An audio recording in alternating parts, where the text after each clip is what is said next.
Paulus tuh mau ngajarin kita kalau misalnya kita seberapa sering melihat orang karena kegagalan mereka di masa lalu.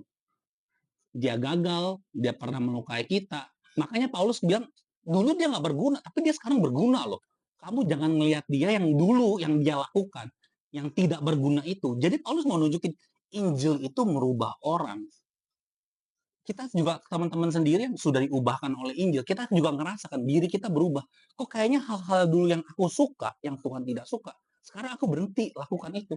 Tapi hal-hal yang dulu aku nggak suka, tapi Tuhan suka. Aku jadi suka loh. Aku jadi suka ke gereja, aku jadi suka dengar firman, aku jadi suka ini. Jadi karena apa? Karena Injil tuh mengubah seseorang.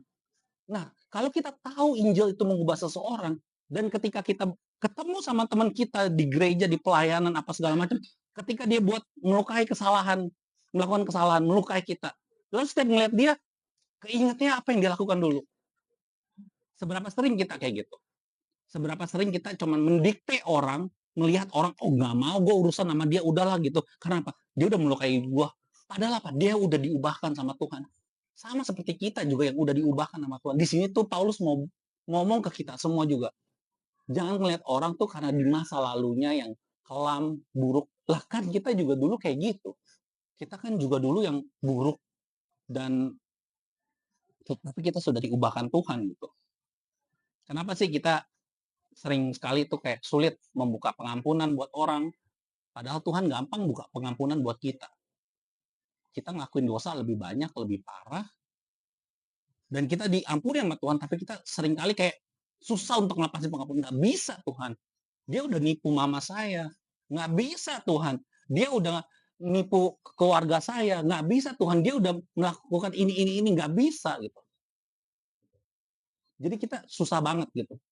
Kita selalu ngeliat orang lain tuh dari masa lalunya. Padahal Tuhan tuh nggak pernah ngeliat kita dari masa lalu kita. Nah, sekarang di ayat ke-12 sampai 16. Nah, ini inti diskusinya ya, inti dari diskusinya. Nah, di sini nih pada bagian ini tuh Paulus bilang kalau sebenarnya dia tuh uh, memilih untuk mengirimkan Onesimus ke Filemon. Jadi kira-kira kan Paulus bilang, Onesimus tuh berguna buatku. Dia sangat membantu aku, pelayanan di penjara ini sangat membantu. Tapi dia bilang, nggak bisa Onesimus, kamu harus pulang. Dia rela, ibaratnya kehilangan satu penolong yang sangat berguna, supaya Onesimus dan Filemon itu berdamai. Kira-kira menurut kalian, seberapa penting sih perdamaian antara Filemon dan Onesimus bagi Paulus? Pasti kan kayak penting banget kan? Kayak Paulus bilang, udahlah kamu pergi aja. Nggak apa-apa, aku di sini mungkin aku ada teman-teman lain gitu. Kamu butuh gitu. Kamu penting untuk rekonsiliasi gitu. Ingat gak yang Tuhan Yesus bilang di Matius 5 tuh, yang ayat 23 yang Tuhan Yesus bilang, kalau kamu mau memberikan persembahan, tapi kamu ada permasalahan kan dengan teman kamu tinggalin dulu gitu. Kamu tinggalin dulu pelayanan kamu dan kamu berdamai gitu. Di sini kita lihat lagi kan, Paulus benar-benar menghidupi Injil yang dia beritakan gitu kan. Dan apalagi juga Paulus tuh di 2 Korintus, ini yang kita harus tekankan juga ya. Kalau gua rasa tekankan juga di Ignis di 2 Korintus 5 ayat 18 sampai 19, itu Paulus ngomong kalau Allah tuh memberikan kepada para rasul, kepada gereja, kepada kita, itu apa?